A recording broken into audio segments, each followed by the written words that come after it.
নমস্কার বন্ধুরা, রসনা আর test of হোমে আপনাদের স্বাগত। আশা করি আপনারা সকলে ভালো আছেন। আমার আজকের রেসিপি তন্দুরি চিকেন। তো চলুন সরাসরি রান্নাতে চলে যাই। এখানে আমি একটু বড় সাইজের চিকেন নিয়েছি, মেনলি লেগ পিস নিয়েছি এবং ভালো করে ধুয়ে নিয়েছি। তারপর একটু কাট দিয়ে নিয়েছি যাতে যে মশলাগুলো আমি এখানে মাখাবো সেগুলো একদম ভেতরে পর্যন্ত চলে যায়। দেখুন এইভাবে আমি প্রত্যেকটা জায়গায় একটু একটু করে কাট দিয়ে নিয়েছি। এতে মাংসটা ভালো করে সেদ্ধও হবে তাড়াতাড়ি। এবার আমি প্রথমে এখানে 1.5 চামচ মতো লেবুর রস দিচ্ছি আর দিচ্ছি সামান্য একটু নুন।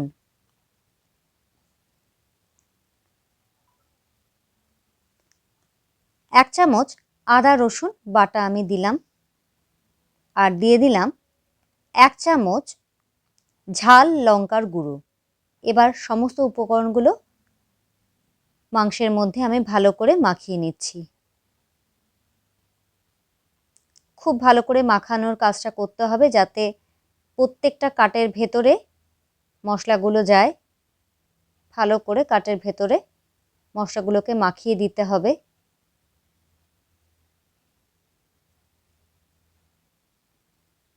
লেবুর রসটা দেওয়ার কারণে মাংসের ভেতরে যে একটা গন্ধ থাকে সেটা কিন্তু হবে না। 5 মিনিট বাদে আমি জল ঝরানো হাফ কাপ টক দই দিলাম, দিয়ে দিলাম হাফ চামচ ঝাল লঙ্কার গুঁড়ো আর 2 চা চামচ আমি কাশ্মীরি লঙ্কার গুঁড়ো ব্যবহার করলাম। ঝাল লঙ্কার গুঁড়োটা আগেও ব্যবহার করা ছিল, আপনারা বুঝে ব্যবহার করবেন। আর কাশ্মীরি লঙ্কার গুঁড়ো 2 চামচ ব্যবহার করলাম, এই কারণেই এর রঙটা ভীষণই সুন্দর আসবে। আরও একটু আমি নুন ব্যবহার করছি, নুনটা আপনারা বুঝে ব্যবহার করবেন কারণ আগেও একবার মেশানো আছে। 1/4 চা চামচ আমি গোলমরিচ গুঁড়ো ব্যবহার করলাম আর 1/4 চা চামচ আমি গরম মশলা গুঁড়ো ব্যবহার করলাম। 1 চামচ আবারও আমি আদা রসুন বাটা দিলাম। রোস্টেড কসুরি মেথি গুঁড়ো আমি 1 চামচ দিলাম, হাফ চামচ জিরের গুঁড়ো, 1 চামচ ধনের গুঁড়ো আর 1 চামচ লেবুর রস দিলাম। এবারে 2 চা চামচ আমি সর্ষের তেল এতে দিয়ে দিলাম, দিয়ে ভালো করে আমি মাখিয়ে নিয়েছি প্রত্যেকটা চিকেনের পিসের মধ্যে। এপিট ওপিট করে প্রত্যেকটা কাটের ভিতরে ভালোভাবে মশলাটা আমি মাখিয়ে নিয়েছি। এই ম্যারিনেট করা চিকেনটা আমি 1 ঘন্টা রেস্টে রেখে দিয়েছিলাম। এরপর একটা ফ্রাইং প্যান আমি গরম করে নিয়েছি, তাতে দিয়ে দিলাম সাদা তেল আর কিছুটা বাটার। এই সাদা তেলের সাথে যখনই বাটার মেশানো হবে এর ফ্লেভারটা কিন্তু ভীষণ ভালো হবে। ভালো করে মিশিয়ে নিচ্ছি। শুধু বাটারে যদি আমি করতে যেতাম এটা কিন্তু পুড়ে যেত বাটারটা, তাই একটু সাদা তেলে মিশিয়ে নিয়েছিলাম। এই দেখুন কথা বলতে বলতে কিন্তু আমি চিকেনের 2টো পিস কিন্তু দিয়ে দিয়েছি অলরেডি। মাঝারি আঁচে এবার আমি এপিট ওপিট করে এই চিকেনের পিসগুলো ভালো করে ভেজে নিচ্ছি।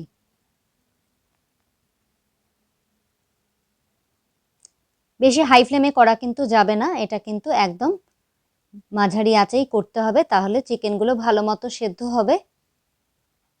আর বেশ সুন্দর একটা পোড়া পোড়া কালার এসেছে, দেখেছেন তো?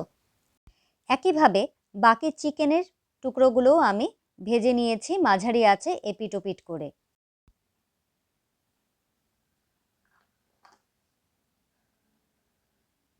এবার একটা রুটি সেকার জালি নিয়েছি, তাতে একটু সাদা তেল আমি ব্রাশ করে দিলাম যাতে চিকেনগুলো এতে লেগে না যায়।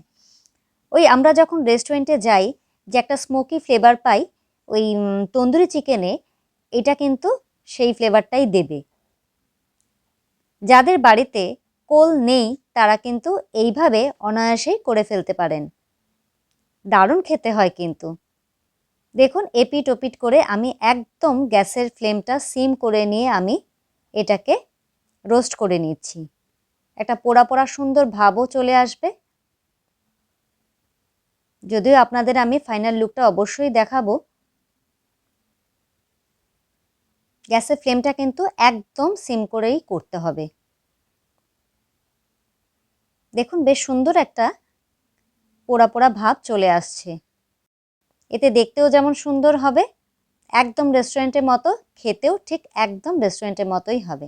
দেখুন আমার একদম তৈরি হয়ে গেছে তন্দুরি চিকেন। কেমন দেখতে হয়েছে বলুন তো? খেতে কিন্তু অসাধারণ হয়েছিল। আর টেস্টটা আপনারা যদি পেতে চান অবশ্যই আপনাদের বানিয়ে ফেলতে হবে বাড়িতে।